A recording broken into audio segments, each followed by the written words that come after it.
Reverend Brent A. Brown, Greater Harvest Baptist Church, Baltimore, Maryland. I need you to watch Turn Up the Volume podcast. I'm David Instone Brewer, and I need you to watch Turn Up the Volume podcast. My name is Lamika Carroll, and you're watching Turn Up the Volume. I am Jerome Gay Jr., the author of The Whitewashing of Christianity, and you are tuned in to Turn Up the Volume podcast. Hey, I'm Nadia. I'm DJ.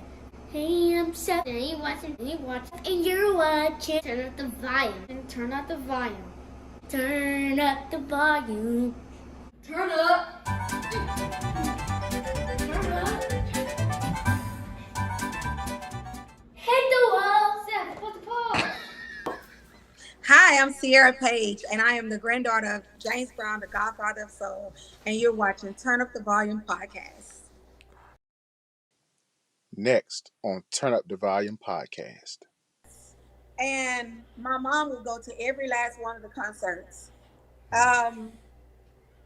It was one time my mom had a t-shirt she balled up and threw it on the stage, and on the inside of the shirt it said, "Sorry, Dad."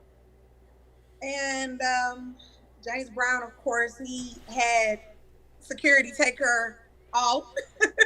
But he didn't really take her out. He took her to the back. And so they had a relationship to the point where he knew she gonna show up. And she would make sure he knew she was there. Yeah. It was plenty of times he knew she was there. It was a story where she brought me.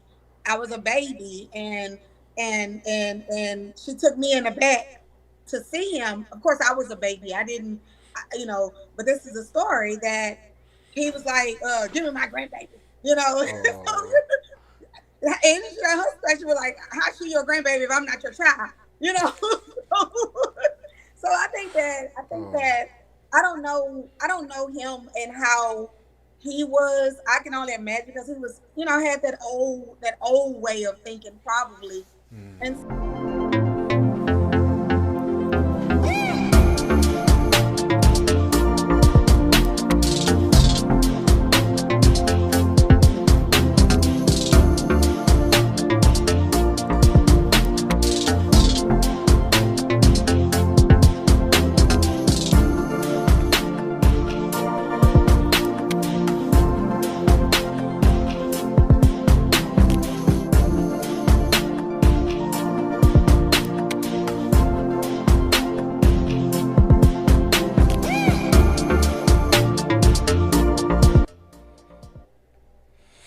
What up? Good evening, good afternoon, wherever you are, whatever time of day it is, as you're watching this podcast.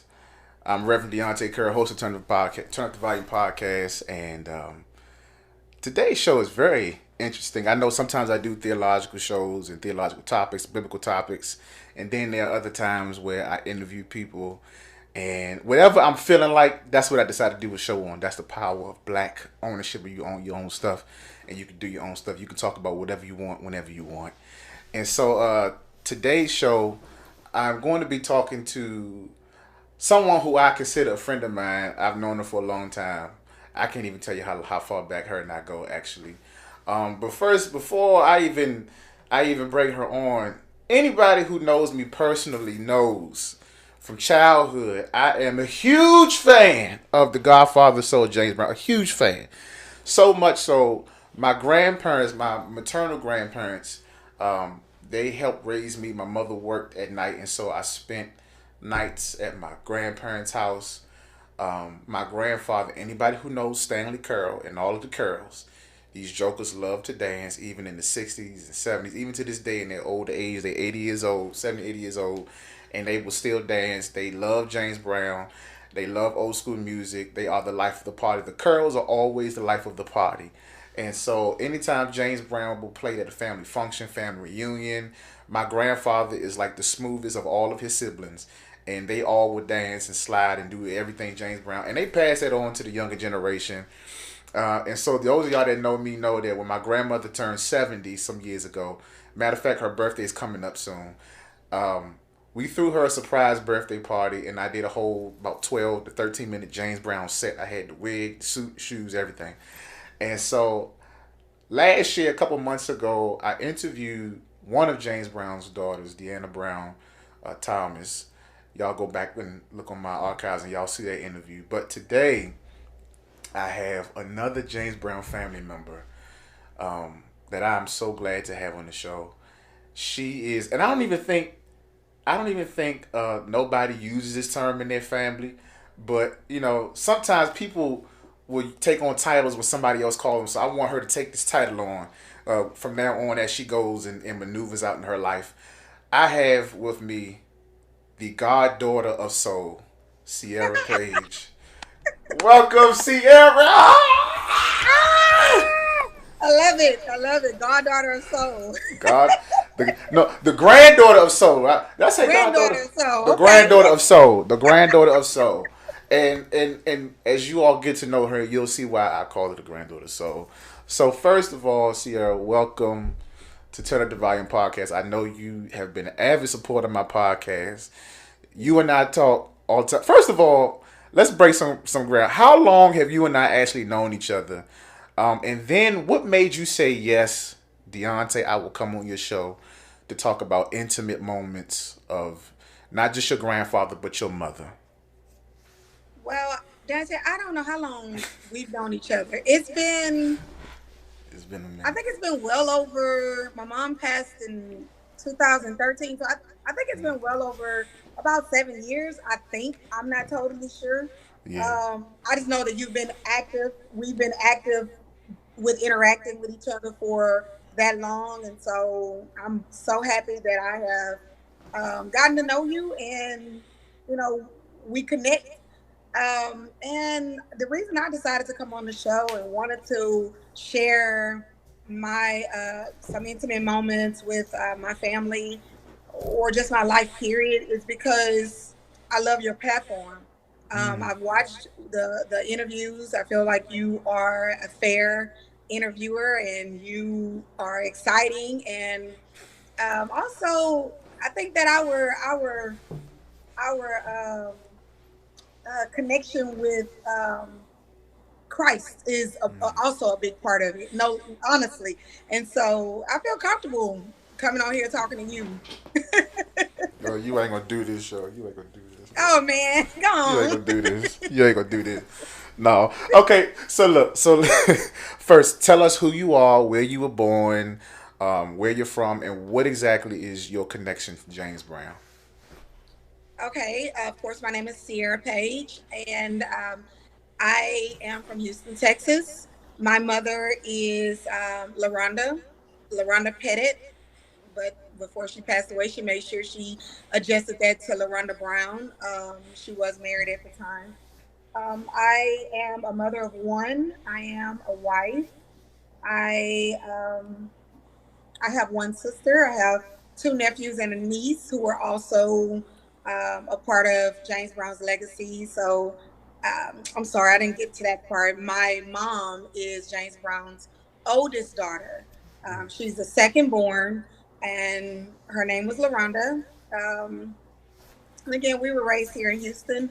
And what else would you like to know about wonderful Ciara? Look. So all right. So we gonna dive into more of that. You can go into detail about more of who Okay. you are. But for some who may be watching this, they may have never heard of your mother, Rhonda. And because most times a lot of the fans and people who kind of do their history or research of James Brown, they always see Deanna, your aunt. They may have Yama, even Daryl, who played in your grandfather's band. But just to put away any doubt for those who are watching this and maybe stumbling across this, um, true or false, did your mother have to undergo at any point in her life a DNA test to, I guess, validate that she is James Brown's daughter, and what were those results, if you don't mind sharing, just to Yes. put anything to rest? Yes, we did have to. My mom had to, of course, do a DNA test. Once my grandfather passed away, she was able to get a DNA test done, and which proved that she was 99.99% his child. She's always known that. He knew that. Everyone knew that. And and so that was able to be recognized in the court. I mean, honestly, if you look on Wikipedia and you look up James Brown and you look up his kids, LaRonda Pettit is one of the ones that's listed. Mm. And I'm gonna say this to people that might not know that your mother and I were actually friends on Facebook before she passed. Because I was like, yo, who? Because I was trying to find out who was who, for the longest period of time. And yeah, and so one of the favorite pictures that I had seen of your mother was, I think it was a picture that she put of her and your dad, and they look smack alike. Like this is undeniable. The part above the mouth, under the nose, and then the fingers, and then the eyebrows. I said, "There's no doubt in my mind. This has got to be James Brown's daughter. Like, I don't care what nobody says." And so that was one of my favorite pictures. And so, I think it was after your grandfather passed away. I was trying to figure out who's who, find out who's who on social media and all the other kind of stuff. And then me and your mom had connected, and then I saw you, and then you and I connected and things like that. Right. And so I just went on like this scavenger hunt, like who is all of these kids? Because I know James Brown, I'm a fan, but who are all of these kids? And for me, it was just like at that point, everything else was history between you and I, right. And then I ended up connected with your aunt and things of that nature. But listen, you are the granddaughter of one of the greatest entertainers of all time, the Godfather soul, James Brown, right? That's and true. Some people who know you or may follow you, they know that you are his granddaughter because sometimes you'll mention him and have references about your mom and things of that nature. But now you are literally beginning to make more of a public presence in a different kind of way. And just the other day, you did, I want to say it was your first radio interview, and I was blown away. I was blown away because I said to myself, I said, Lord, if I would have known she was into stuff like this, you would have been on a long time ago. And so I was just happy to see you kind of come out, because you and I have talked, over the years, messages and things like that. Mm-hmm. And so you and I have talked about certain things here and there, but just to see you come out publicly and to start talking about these things, now that you're making this public appearance in this kind of way, I guess the question now is why now? And what has transpired in your life to make you say now is the time to start talking? Well, so recently I talked to my sister a lot, and it's been on my heart forever to step out and do things to carry on the legacy. And when a lot of times with my family, the James Brown, with our family, we're thinking about James Brown's legacy.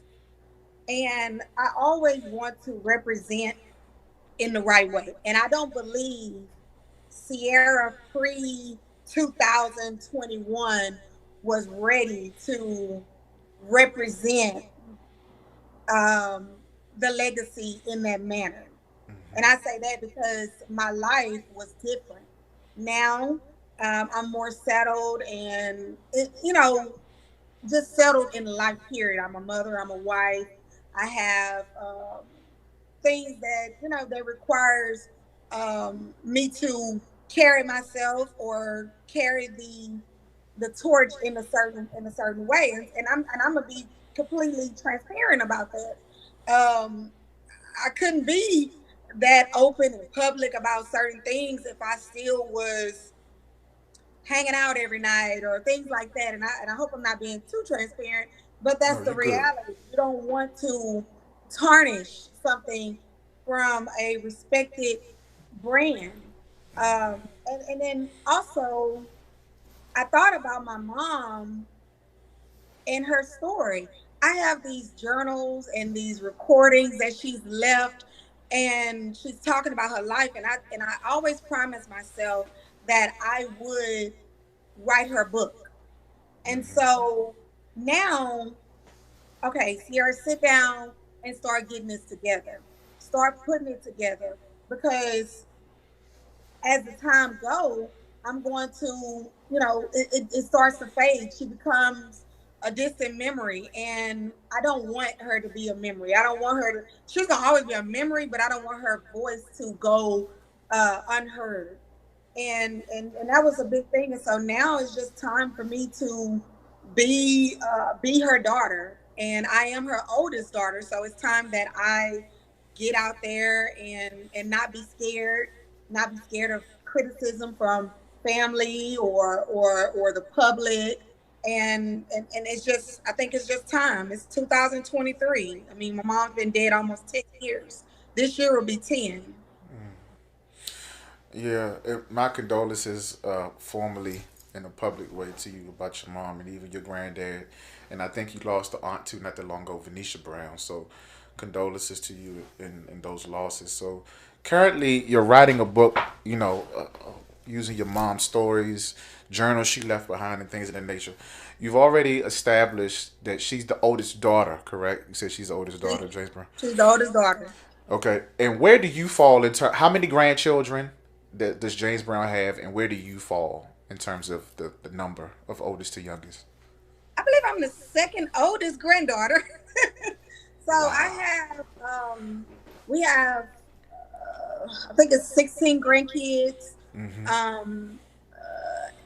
Tanya is the oldest, which is Uncle Teddy's daughter. Mm-hmm. And then Uncle Teddy's daughter, which is Tanya. Then Anyama has 2 children. And then Aunt Deanna has 1. And again, my mom has 2. Aunt Jeanette has 4. Uncle Michael has 1. And who am I missing? Aunt Cinnamon has 2. Mm-hmm. And I believe Uncle Terry has 2 also. Uncle Terry has 2. So Does Daryl have any kids?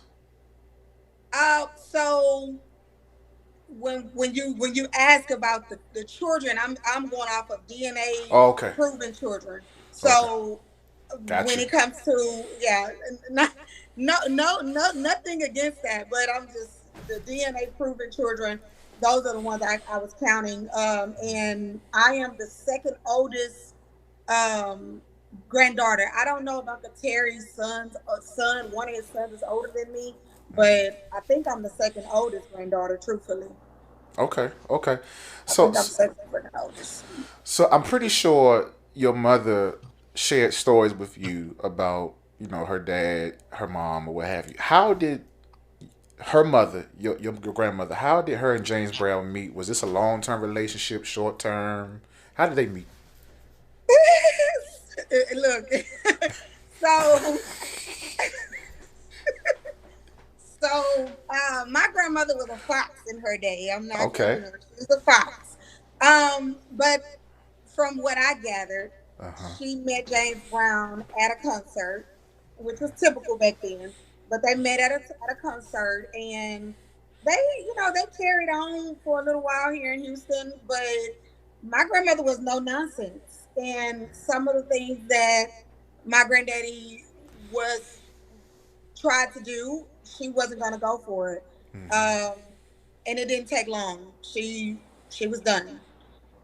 She did not pursue James Brown for any type of compensation, no help, no anything.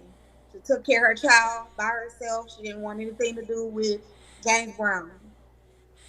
Mm-hmm. And even as a child, I guess now that you say that, what was the relationship like between your mother and her father, James Brown? Was there any kind of relationship? Was it kind of touch and go in passing?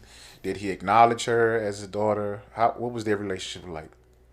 So, as a child, I remember my mom. We would look at. I remember it was a concert, and I really don't think it was a concert. I think it was the movie Rocky, and he was singing "Living in America." Living in America. And she'd say, "That's your granddaddy," and she would always do that. My daddy on TV. Look at your granddaddy. Look at your granddaddy, and I'd be like. I didn't ever, I was young. I didn't pay no never mind to it, but I knew, my mama said, that's my granddaddy. That's my granddaddy. And I remember I had an aunt, what we call her Aunt Fanny. She wasn't really James Brown's sister, but she was like his god sister. And Aunt Fanny, anytime Granddad would do his concerts, she traveled around and did his memorabilials and stuff like that, his little trinkets, and she would sell them. But every time she came to Houston, she made sure she stayed with us. And my mom would go to every last one of the concerts. Um, it was one time my mom had a t-shirt she balled up and threw it on the stage, um and on the inside of the shirt it said "Sorry, Dad." And James Brown, of course, he had security take her off, but he didn't really take her out. He took her to the back, and so they had a relationship to the point where he knew she gonna show up, and she would make sure he knew she was there. It Yeah. was plenty of times he knew she was there. It was a story where she brought me. I was a baby, and she took me in the back to see him. Of course, I was a baby. I didn't, But this is a story that he was like, "Give me my grandbaby," Oh. And her expression was like, "How she your grandbaby if I'm not your child?" So Oh. I don't know him and how he was. I can only imagine because he was, had that old way of thinking probably. Mm. And so, but their relationship, she made sure she let it be known. I remember when I was in middle school. They was getting ready for the James Brown birthday bash, which they do every year. Now they're doing it on like a block party. Back then in 19, I think that was 1990. It probably was 95. I think I was like 14 or 15. And no, I had to be like 14. So it was like 93. My mom, when I got out of school, me and my mom got on the road, and we drove to Augusta, Georgia. Wow. We drove to Augusta. That was a long ride. We drove to Augusta, Georgia, listening to Joe, Joe. listening to Joe Listen all to the way Joe. there. That was her jam. So anyway, we drove down, and when we got there, my mom thought that because she drove all the way from Texas, she would be received with open Mm. heart. She got there, and we Indiana. I met Indiana for the first time. I met Anyama for the first time. Anyama was very young at the time. I met my cousin Tanya. Tanya was the most accepting. Her and my mom look just alike. They look like twins. Um, and I remember myself trying to go in the back so that I can meet my grandfather. And one of his workers told me I couldn't go back there. Mm. I was crushed. My feelings was hurt. The next day, me and my mom, we were down. We went to the radio station that they had downtown, that in Augusta, and my Aunt Deanna was there working. And I remember my mom went and bought her a bottle of water or something to that nature. I can't remember exactly. I think it was a bottle of water, and she had me take it in. My granddad just so happened to be there at that day, and I walked by him. I didn't say anything. I think I was nervous. I was 14, but that was my first time really being in his presence. And again, I was like, I should have took that opportunity, but you're 14 years old. What opportunity do you really have? You Yeah. know, and so, but those were a couple of the memories we had. But he knew who she was. Listen. And your mother, I remember certain things about her on social media, and she always made me laugh. One, and she had someone like your grandfather. She had this presence about her where you were, if she walked in the room, you could tell she was gonna let you know that she was in the room. and I can tell that she kind of got that from him. And even when I interact with you, you kind of got that same kind of demeanor. Like you gonna know when Ciara in the room or when she online or when she gonna say something, because she gonna say what she gotta say, and it's gonna be that. It could be wrong as two left shoes. Ciara gonna stand on whatever she believes, and you get that from your mother and your grandfather. I noticed that, and so we know about James Brown, but tell us about your mother. When was she born? You know. Tell us a little bit about your mother, Peaches. That's a nickname, right? Tell us about Peaches. Peaches. Yeah. So my mom, Peaches, she was born in Houston. She was born in 1961. So she passed away when she was 52, very young. My mom, uh, she she was full of life. She loved family. She loved family. She was raised by her aunt and uncle. Um, they raised her because her mom, my grandmother Ruby, she passed away when my mom was very young. But my grandparents did not allow my mom to feel as if she didn't have the support. And these your grandparents, right? These are. Those are my grandparents, Johnny and Cora Brooks. Um, they they made sure she had everything. Bought her houses, cars. She was spoiled, and she was very vocal. Her mouth would always get her in trouble, from a child all the way up until, oh my God, like no, for real. I think even as she got as older, and it's just like her mouth was always doing something, and so I do have it from my mom. Very raw, very opinionated. I try to dial it back sometimes as I get older, because sometimes I just like, okay, we're in a different time now. Let me try not to be too vocal. But my mom made sure you knew who she was. She always let people know that she was the daughter of James Brown, Godfather of Soul. She didn't care who she was talking to. I remember meeting Babyface, all these people we met. I've never been starstruck behind nobody, but because I was like, that's my grandfather, Godfather of Soul. But my mom was definitely, she loved her family. With her mom, she had three brothers.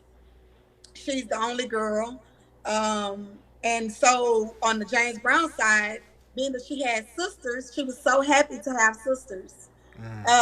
She loved the idea that she was the oldest sister. I bet. I bet. But the as I when once you after I did my interview Saturday, and after I spoke with you, what I realized, it wasn't, she was longing for their relationship with her father. My grandfather, he did everything and anything for my mom. But that biological father that she wanted, which was James Brown, she longed for that. But more so, she longed to be accepted by her siblings. And that's what hurted my mom more than being denied by her father. When you have siblings that know you, and they still, I mean, it was times my mom would go to, she would tell me about times she would go to Augusta, and she would be made to feel less than. And I'm not saying this to go against anybody, but it's just the reality is that we're past it now, but my mom is not here anymore. It took James Brown to pass away for her to even have the acknowledgement. And so it was just, I think that the sibling love that she thought she would be accepted wasn't what was most hurtful to her. James Brown was one thing, but when your siblings, who you look like, and y'all, you look like, and they act like they, this and that with you, but then So that was my mom. That was one of my mama's biggest heartbreaks, Mm-hmm. was the way that her siblings treated her, and it was not good. I didn't, you know, some resentment, it just carries. Yeah. So look, so I have a little girl, and Hmm. I can't imagine, in my right mind, the kind of person that I am, I can't imagine not showing up and being present for her or any of my children, you know. Right. Um, and so for for your mom, it's kind of clear that there was some pain that she had as relates to not always being able to have or Access. access to your grandfather and even access to her siblings and that love and being welcome, even though she had no Right. control as to how she got here, type thing. But Hmm. does it, let me ask you, and this is more so, I guess, a question for you. Does it ever pain you at times to know that when it came to entertaining strangers, your grandfather showed up on time, present, in meaningful ways, but when it came to engaging your mom as her father and even engaging you as your grandfather, that it wasn't equally matched? So, in regards to his parenting skills, um, I with my grandfather, I come to. We went on a trip. On one of the pictures where you seen all the girls, they took a picture together. Yeah. On that trip, I realized that my grandfather didn't have. He didn't know. I don't think he truly knew how to be a parent. Mm-hmm. Um, he didn't. I don't. And I told my mom, and I remember telling her, I said, "Mom, stop feeling like you missed out, because the reality is, Granddad was on the road more than he was with any of the children, even the ones he actually had interaction with. He was an entertainer. So, and then he was abandoned when he was a child. So, can you imagine someone who was abandoned as a child trying to know how to be a parent when they substituted that love for the stage? He was an entertainer. He had children, but he didn't know how to give that love, that unconditional parental love that a child would need. Mm-hmm. And then maybe I don't know what his frame of thought was, but maybe he felt that somebody was just trying to get something out of him. So, because I mean, we do that, just people who don't have anything accomplished, you know, regular old men around now, they don't have as nearly as much as entertain in life or whatever, or, publicity as somebody like James Brown, and they won't acknowledge their children either. So again, I think for Granddad, he just was not equipped to really be that parent like that doting dad.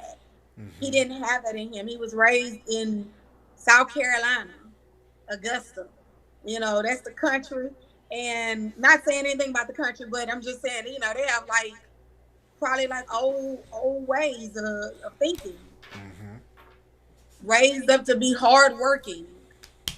And so it's unfortunate that he missed out on my mom. I mean, but I'm grateful that who raised her. Right. Right. She did not miss out. And I remember having that. I had that back and forth with one of my cousins on the James Brown side, and I had to let her know I had a grandfather.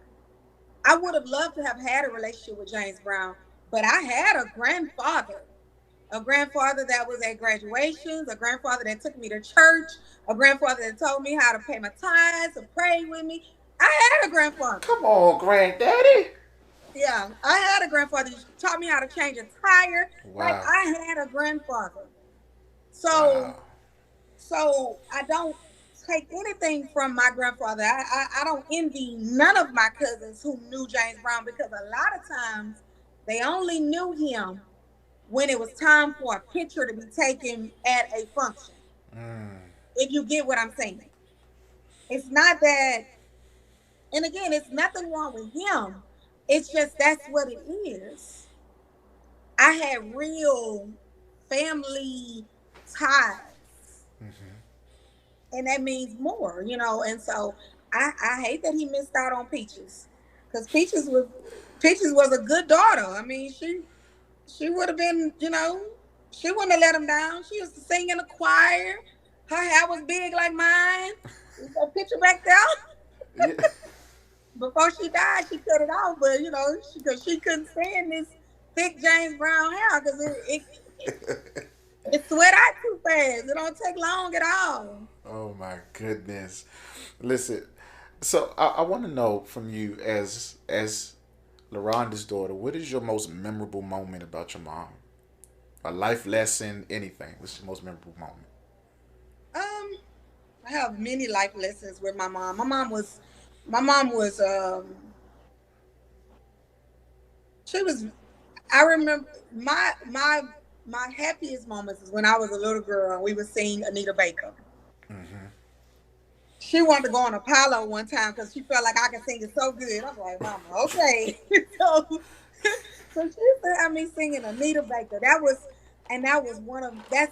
that's one of those memories that stuck with me, and I try to do it with my niece and the kids.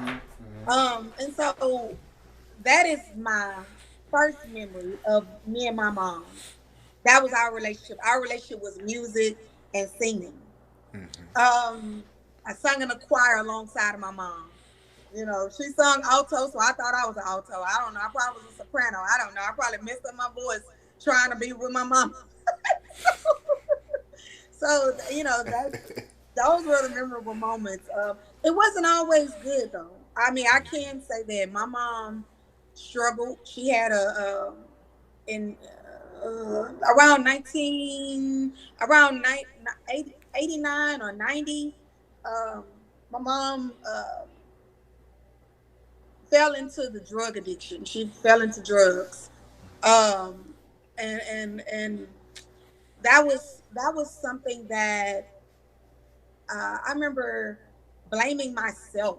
I blame myself for a lot because I was her only child, and I remember us staying together and staying in. We had an apartment, and one of her friends needed somewhere to stay.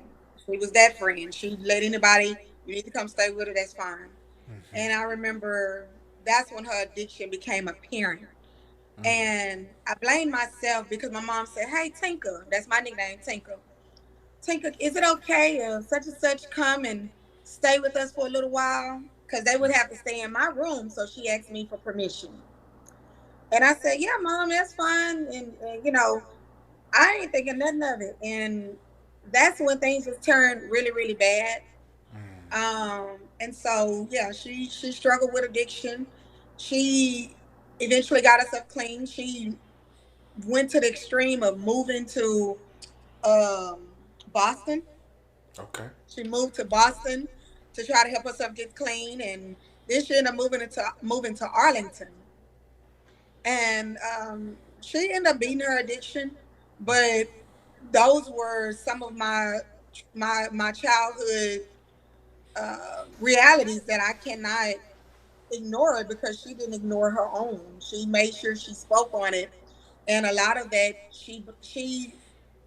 a lot of her excuses was she blamed some part of it to James Brown, a big part of it losing her mother at a young age, um, and you know that. So that yeah.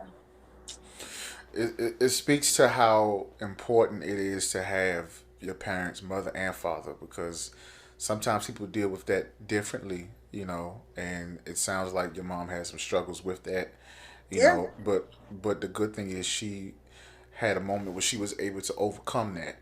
And we all have our moments Right. where we fall to something, or something kind of gets our attention in some way, shape, or form.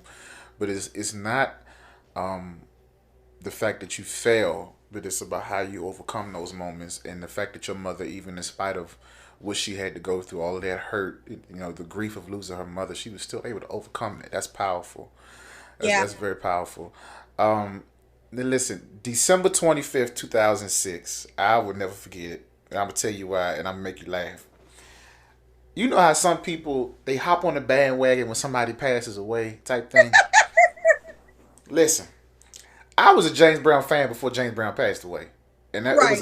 it was a period where I was heavy into James Brown, to the point to where my favorite James Brown performance ever was him performing on Saturday Night Live. I don't know, the music, the dancing, Bobby Bird, all that was just right in that performance, right?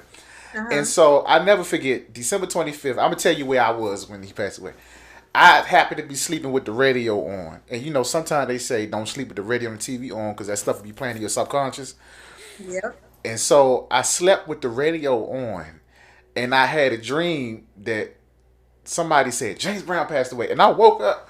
I was like, now mind you, this is a period where I'm heavy into James Brown, and so I woke up and sure enough on the radio Christmas morning, they said James Brown passed away Christmas morning or what have you. Mind you, this had to be early in the morning, like 6 o'clock in the morning. So I called Right. I called my grandmother. Now my grandmother, right now, she's about to be, I ain't gonna tell her age, in her late 70s in June.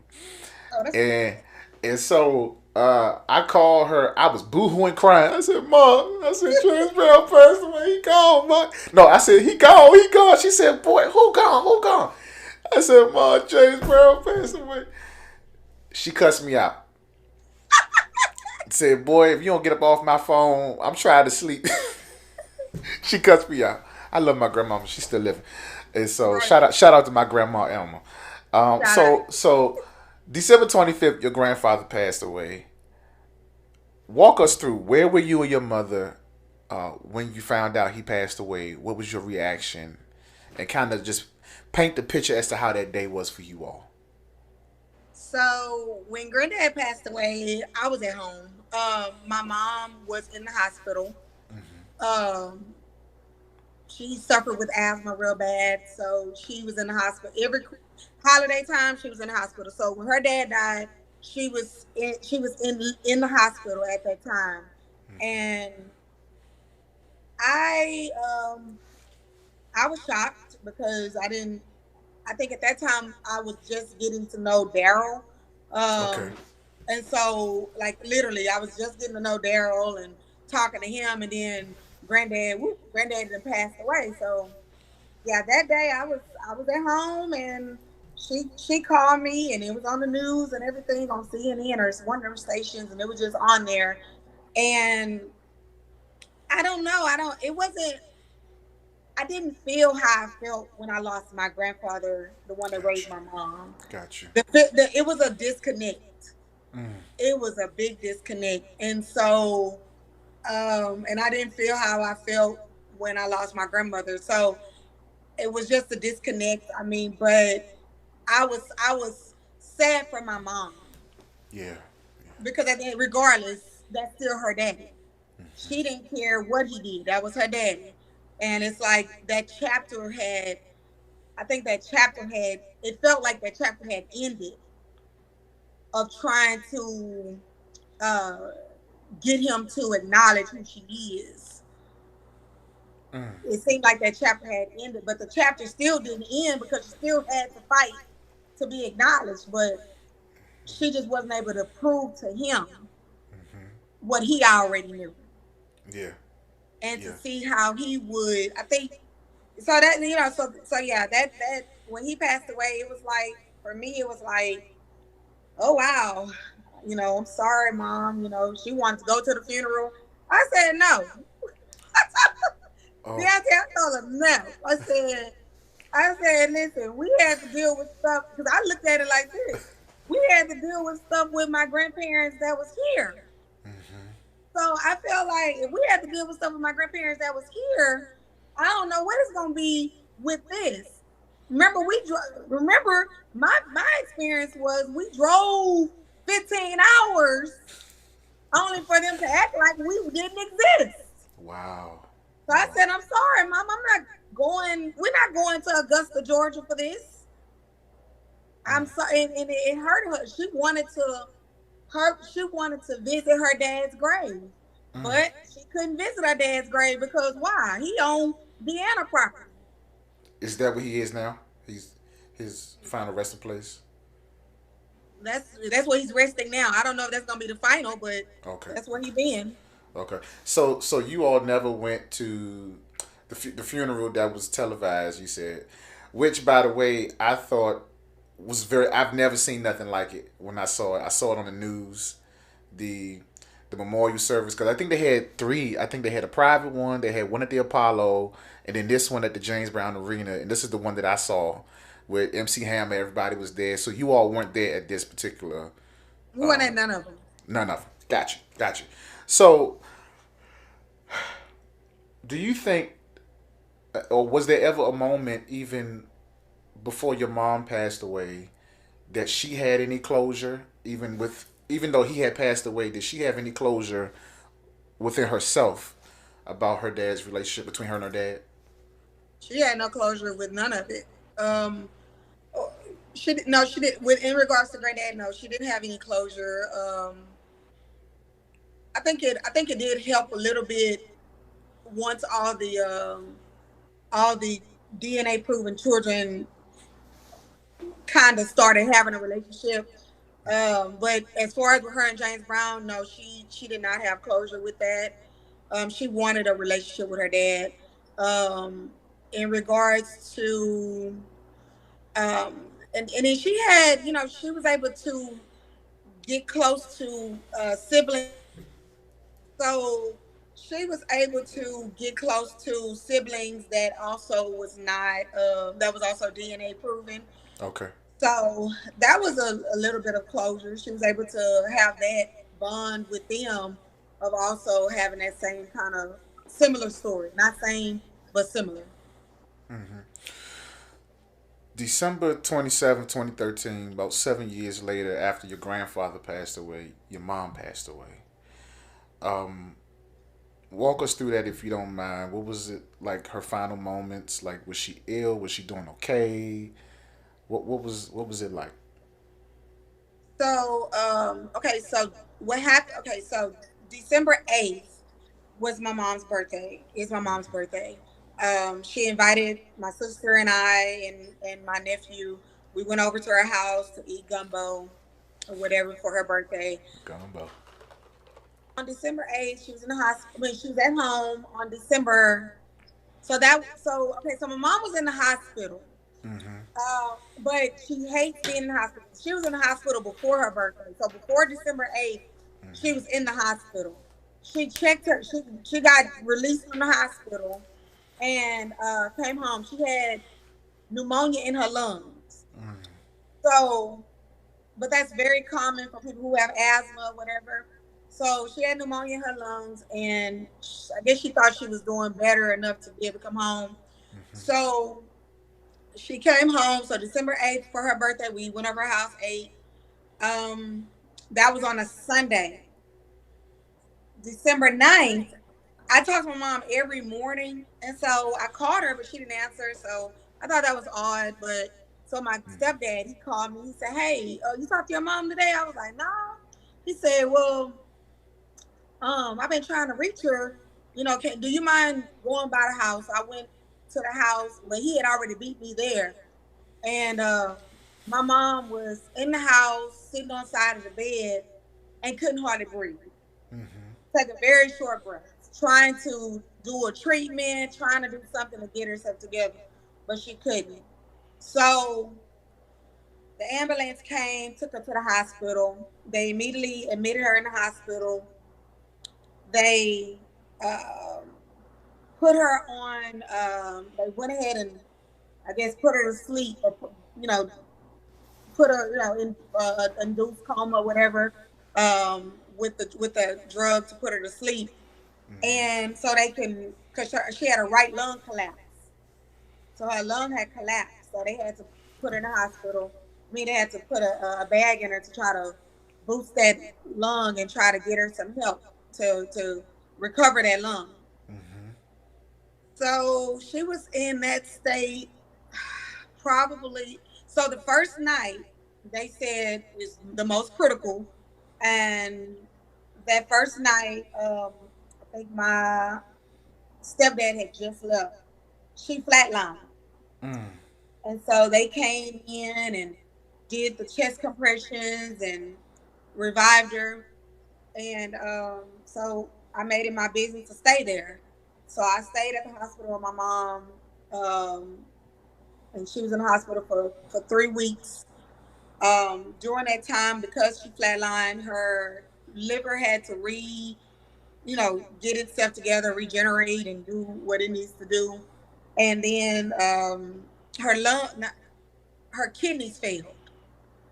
So they was hoping they would get back, but they didn't. And so while she was under in the a medically induced coma, they were doing dialysis on her, and with the dialysis, I think it was a lot. Um, but after like a week or two or so, I was like, hey, can y'all kind of see if she's, see what's going on? They did tests, her brain function, everything was good. And they kind of weaned her off of what was bring the propofol down a little bit so she could wake up. And she would wake up and I would sit there and I would talk to her. I go to work in the morning, come back on my lunch, and then come back after I got off work.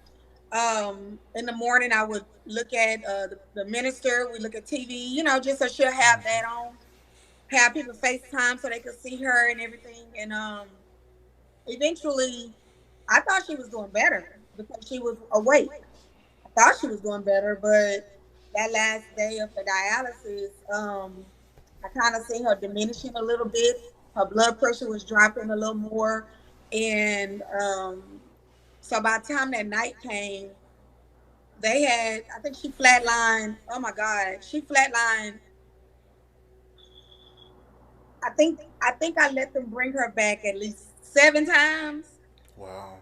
That was a lot, and I think and honestly, the only reason why I was doing that was because my little sister was not able to be in the ICU room. Well, she could be in the ICU room, but she wasn't able to come like me because she has a 9-month-old.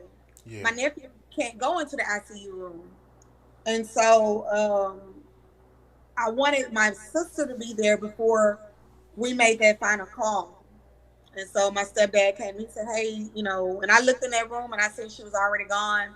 I just said, I'm, just, not, don't do it no more. But yeah, so it was a hard day that day, because I really thought that she was recovering. But I think that's the power of medication, honestly. Yeah. Did you reach out to any of her siblings on the James Brown side immediately? Like, what was their response? Did they come to the funeral? Were they opening up, open arms with you? Anything you need, we got you. Like, what was their response? So I did inform her siblings that she had passed away. My aunt Deanna, she came to the funeral. Her and my uncle Sean, they Okay. did come to the funeral. They actually were coming from there. She goes to St. Thomas every year for her birthday. And when she came back, it was the time for my mom's funeral. They came directly to Houston and came to the funeral. And yeah, but they were the only two that came, which I didn't expect anyone else to go out their way to get there, but they did come to the funeral. Okay. Okay. 2017, I think that was the year. Get On Up, the movie Get On Up was released. Overall, I enjoyed it. I think, but even to this day, the challenges I had was I struggled with how they bounced around. It wasn't chronologically in order type thing, and in retrospect, I feel like your grandfather, Godfather, so you can't put everything in a 2 hour movie when it comes to him. It probably would have been better for me if they did like the New Edition story. It was, on BET a couple days and you go into deep into the details and the nuances of his life. But what I would have liked to see in the movie was more detail about your mother, because I noticed your mother wasn't in there. A couple of his other children weren't mentioned in the film. I would have loved to see that and to kind of see, you know, the nuances of that kind of explored a little bit more. But I guess my question to you is, were you and your sister consulted when that film was created or made, and what was your reaction to the film? I'm trying to fix my face, so Listen, listen. be transparent as you want. So when the film came out, I was excited to see Granddad's movie being put out there. Of course, I wish that it would have been a little more James Brown. When I say that, he was very raw, and I feel like some of it came in from like a. I feel like some of the movie was more on a. It seemed kind of corny. It didn't seem. It didn't give me. It didn't give me. Like I wish that it was more like a Ray Charles movie. Okay. You understand what I'm saying? Got you. Because his life was a movie. Granddaddy life was a movie. It was. And it's like, how do we miss some parts that was so up there? And so it's my wish that they redo the movie. Okay. The unfortunate thing is that they had Chadwick and he did a wonderful job. But I don't know how they'll feel about doing another James Brown movie, and and somebody may look at it like Chadwick played James Brown. That's not fair. But again, did you see how they did Whitney Houston movie? Mm-hmm. They didn't get nobody who was well known to play Whitney Houston. They got somebody who, I don't know who she is, but she was good. That was a great movie. And so I just wish, I didn't expect to have any dealings with the movie. I didn't expect to be acknowledged in the movie, my mom to be acknowledged in the movie. It would have been nice to at least acknowledge all of his wives, because if you follow James Brown, the wife that was most known was Adriana. Mm-hmm. That's the wife that passed away. That's the wife who was with him when Living in America came out. Mm-hmm. That right there is Deanna's not even her. No. Well, not her. But Adriana is the wife that had she had the big hair and yeah. She was the one that I remember growing up. So that was in like the 80s and the 90s. Mm-hmm. So I was like, how do we miss that? But I wish that they would go back and redo it from a more serious standpoint. Not with him coming in, because the beginning seemed very comedic like, Yeah. It started off like a comedy to me. Honestly, it was just very comedic. But yeah, more so on James Brown, not so much on. It was some things I felt like could have been just done more on a biography type of his autobiography. He was too much of a serious person to be. Yeah. How did you? It could be longer than that. How long was Ray Charles movie? Like it was long. It was long. Well, James Brown, and you know what? And look how they did Ray Charles movie. Mm-hmm. From beginning to end, it was entertaining the whole time. Mm-hmm. Yeah. Jamie, no, go ahead. No. You got it. No, I was just saying Jamie Foxx is a good actor though. So yeah, he played that part really well. But yeah. And we wish him all the best and speedy recovery too. And everything he's going through. I love me some Jamie. Two more things about the movie. And it has to do around domestic violence. What was your reaction to that? Because if we look, your grandfather is so famous. One of the most funniest comedic things about him, he was under the influence of something. You know what I'm talking about. You know what I'm talking about. And that was in the movie.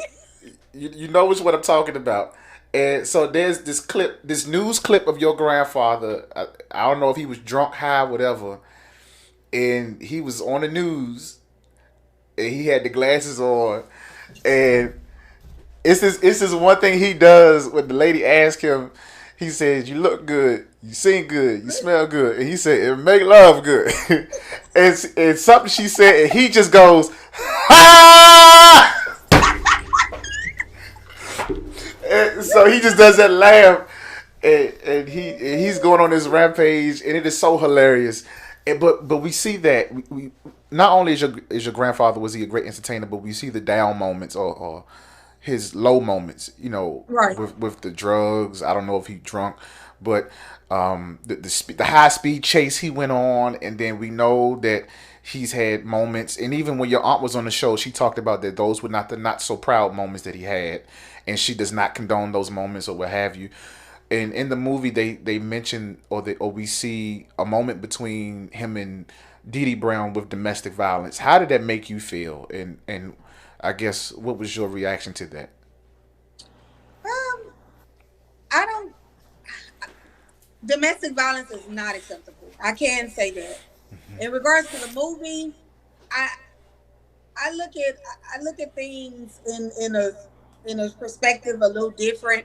I don't know the backstory. I know what they put out. I know the story that they gave. I don't think that he should have ever put his hand on a woman. I mean, he tried that with my grandmother and it didn't get him nowhere. Got him left. And so I mean, I guess it's safe to say he had somewhat of a little temper.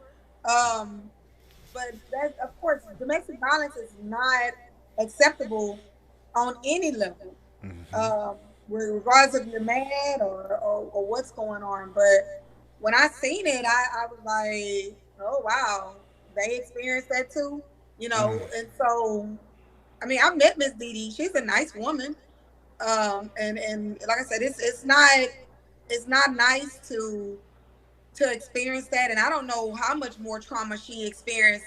You know, I don't know how someone like Deanna and Yama would literally have to witness that. So that's hard, you know. Yeah.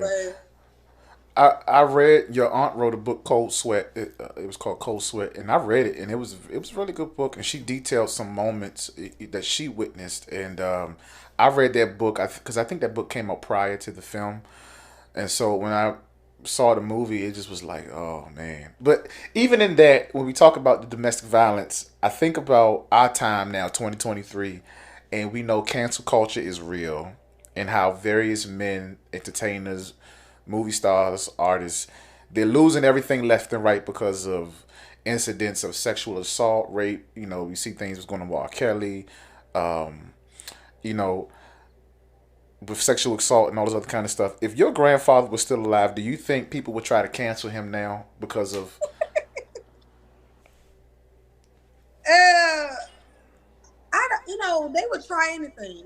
I mean, I can't listen. I think that everybody is no one is exempt from cancel culture.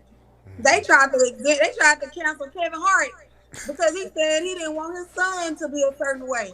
It's his child. So I think that if you don't go with what you desire or what you want, they gonna try to cancel you. So with James Brown, I think they tried to cancel James Brown at one point in his career. When he was, I think when he went to the White House and he, what president was it? Nixon, Exactly. I think it was. That, the black folks canceled him then. Yeah. So he's been canceled before. So, but you couldn't count him out because, you know, that's just like R. Kelly. R. Kelly is canceled. Listen, he canceled to everybody else. But when it comes to the music, it's still getting played. It's not. So it's like who are you? Who are you know? What does cancel culture really do? Because someone who's already created their legacy, it's hard to cancel them. Yeah. It's hard to cancel them. So here you are. Your granddad, your mom, your grandparents, Mr. and Mrs. Brooks, are no longer here. And when I look at you, I look at somebody that has a load of a legacy that she has to carry out and push and continue to carry out, as well as responsibility in many different shapes and forms. Of your mom the legacy of your mom and your grandfather, right? Whether you want to acknowledge that or not, or take that responsibility or not, you are literally a part of his offspring. And so you have, in your own way, in your own right, the responsibility to carry out the legacy of both your mom and your grandfather. Now that you, and I know now you're becoming more public about this and doing these kind of forums, and is it safe to say this is your first podcast? It is. Bingo! Score. Look at God. Ain't God all right? Say no. But no, does it ever feel like when you were making the decision to start to do this, did it ever feel like this would be a great burden for you, or is this a pleasure? Like a joy to do it? It seems joyful. It is. There's a lot of joy in it because I'm able to say some things, but the burden come in to try not to say the wrong thing. That's the hard thing because I have to tread light on what I can and cannot say. So, um, you know, and remain respectful. Absolutely, absolutely. Um, But I love to do this. I wish I could do this full time and be talking to people. I'll probably get canceled though, so I might not need to do it. So that's look, you have aunts, you have uncles who are offspring of James Brown, and you're now rising up. You're rising up, carrying out your mother's legacy, letting the world know who your mother was. She was an offspring of James Brown. She was his daughter, the oldest daughter, what have you. And I know that your mom's relationship at times in the past was not the best with her siblings. But is it safe to say that in 2023, as of this moment, do you have meaningful relationships with your aunts and uncles, or some of them, all of them? And is there any plans for you all to collaborate in any way, shape, or form in the future? well, for the most part, I have cordial relationships with all of them. One of them is mad at me right now, but I'll pray about it. It'll be all right. But Actually, do Lord, she care? listen, let me tell you something. Listen, we'll talk about that off camera. Okay. But for the most part, I do have decent relationships with everyone. My closest relationship is with my cousin, which is Uncle Teddy's daughter, my cousin Okay. Tanya, and my Uncle Michael, who lives in California. So those are my two closest relationships. Those are the ones I laugh with and ha with, talk about things that I want and desire of the direction of out the legacy that we are in control of. So it's just that I am able to reach out. Once listen, Indiana. I met. I actually went to Atlanta a couple weeks ago, a couple months ago, about 2 months ago, and I took my son. He's very small, but my desire was for him to, even as a little baby, he'll have these pictures to say, "My mama took me here. Oh, that's my papa," or whatever, or that's my auntie. And so I wanted my son to go to Augusta. He don't know what it is. He's too young. But him and Indiana met Zion for the first time, which is my son. And they took a picture. We all took a picture together. We went to the James Brown Museum. And so it's important that my son knows his family. Regardless, it may not always be good. That's still his blood. And so regardless of it, I can't take that from him. My mom wanted me to know these people too. No matter how they treated her, when it came to me, it was a little different. So me and Indiana, she paid my tuition one semester. I was in college. She paid my tuition. I needed to move into an apartment. She gave me the money. She loaned me the money to move in. I paid her back about a couple years later, but She didn't ask me for it back or nothing. So, I mean, it's we have a relationship. You know, we have a relationship. It is what it is.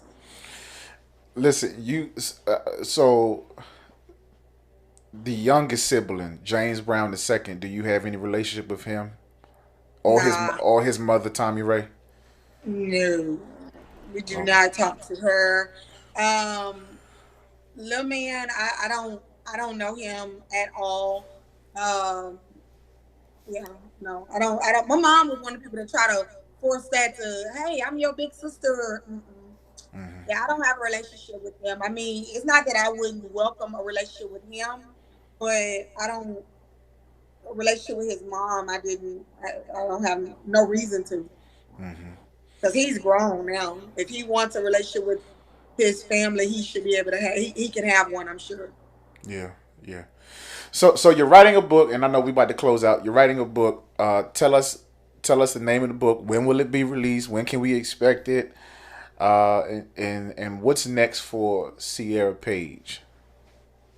So I am writing a book in my mom's honor. The name, what I've come up with, what my mom said she wanted, is the Big Payback. The Big Okay, Payback is not about money. It's about surviving. got you. It's about overcoming. You know, and so that's what the Big Payback is about. A lot of people are like, oh, she's talking about getting money. Mm-mm, not about that. Um, I my what I have now is a nonprofit. I am trying to still work out some kinks on it, but that's where my heart is to try to help young people overcome situations, um, children who are a product of drug addicted parents, parents who are incarcerated, and so that's my main focus on working with youth. I also, of course, have my own businesses. I do work, but I do have my own business where I make T-shirts. This is one that I made. I make T-shirts. I also um, have a juice business, which is called Bad Habits. My T-shirt business is called Kiddos Creations. I also have. What else? Hold on. I'm also working on I want to open a indoor play uh, play center for kids, and I think I got that idea because I got a little baby. So I feel like I want to I want to have that, and just to create my own legacy, you know, and leave something for my son to keep going. Yeah. So that's where I'm at these days. Also Oh, trying to make sure my sister and my niece and nephews, you know, are aware of their, you know, where they come. My nephews and niece and nephews, anyway, where they come from. My sister doesn't talk about James Brown at all. She's wow. not like me. You will never catch her interviewing, posting on social media, nothing. She's incognito. You mentioned before we close, but you mentioned you went to Augusta or you went to Atlanta. You said you went to Atlanta. Mhm. Eh, Have you ever been to your grandfather's estate? I have. My aunt Jeanette took me. I have not been inside the gates. Okay. So I went to South Carolina, where his estate is, and I, of course, stood outside the gate, and I had a wow moment because I'm a person that's big on land. And when I seen my granddad's estate, and you, first of all, you can't see the house from the street, but he has acres on acres. And I'm like, wow, you know, it's like, man, we could have had so much if we could have came together in the beginning. We could have done so much more together than fighting against each other at the beginning part when Granddad passed. But I was just really wowed by the property and how beautiful it was. In the front of it, it has the truck that he was trying to escape in. So it has that truck there, and yeah. So I can't wait till I think they're gonna open it up as a museum. So I can't wait till they open it up, and once they do that, I'm going down there just to see inside. But you were the granddaughter. How come you couldn't get to go in there? Oh, pull that granddaughter card. I'm the granddaughter. It does not work. Oh, It's on it. Hey, it oh, only worked for some, not all. oh, shucks. Yeah, Oh, one day we'll be past that, but I'm not holding my breath on it. I don't need validation for any of it. I know that at one point we was not able to sit at the table. Now we can, because regardless, DNA supersedes everything when it comes to being able to sit at the table on some matters. So I don't need validation of going to, hey, I want to go inside my granddaddy house. Can y'all open the door? Mm-mm. yeah. Yeah. Last question. What's the one thing that you want the world to know about your mother, LaRonda Brown? She was a person who just wanted the love from her family. She just wanted love, and that's it. So she wanted to make sure they knew she loved them, and it's videos where she's on her page calling out her sisters, "I love you all." She individually named all of them, and she was just that person. She just wanted to be loved, and that's it. There you have it, people. Ciara Page, the granddaughter of the Godfather of Soul, James Brown. Listen, do me one more favor. Tell people where they can find you on social media, because you are embarking upon this new territory, this new ground of being out here in social media and sharing your mother's legacy, which ultimately, kind of by default, leads back to James Brown. So tell people where they can find you on these social media streets. So my private page is really not open, but on Instagram, my name is Just Live Ciara. Just Live Ciara. My business page is Kiddos Creation. KITTOS.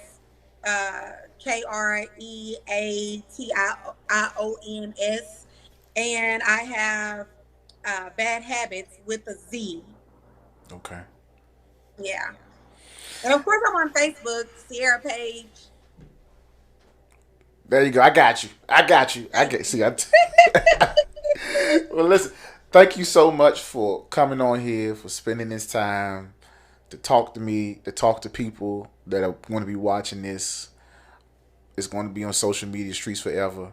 She has officially put in the books her first podcast interview. Yo, I'm so proud. I swear, because she wasn't doing this years ago. She wasn't doing this. She'd talk to me, but in private. But she wasn't doing this years ago, and I'm so proud of her for doing this.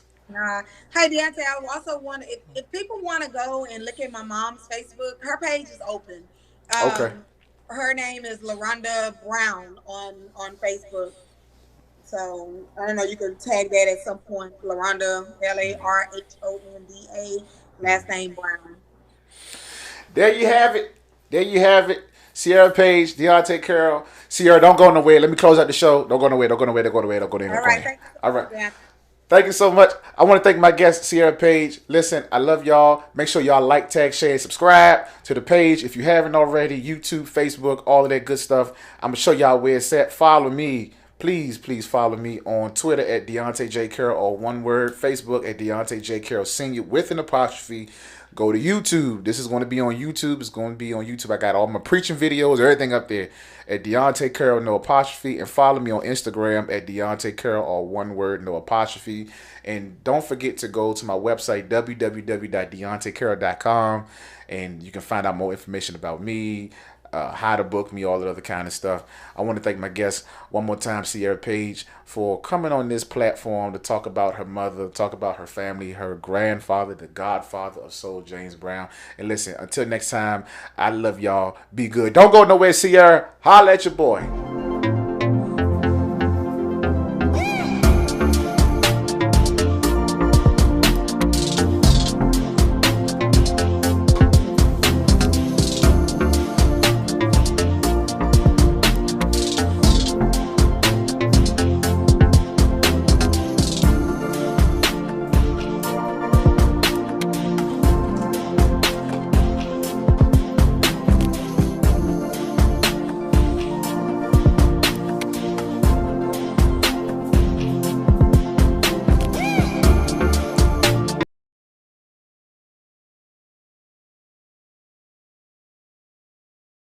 Happening. This is Donte, Carroll, host of Turn Up the Volume podcast. Listen, do me a favor. If you like this video, do yourself a favor and hit the subscribe button. Also, tap the bell and turn on all of your notifications to see this and more interviews and more shows from my podcast right here on my YouTube page. So y'all hit that like button, tag, share, and subscribe.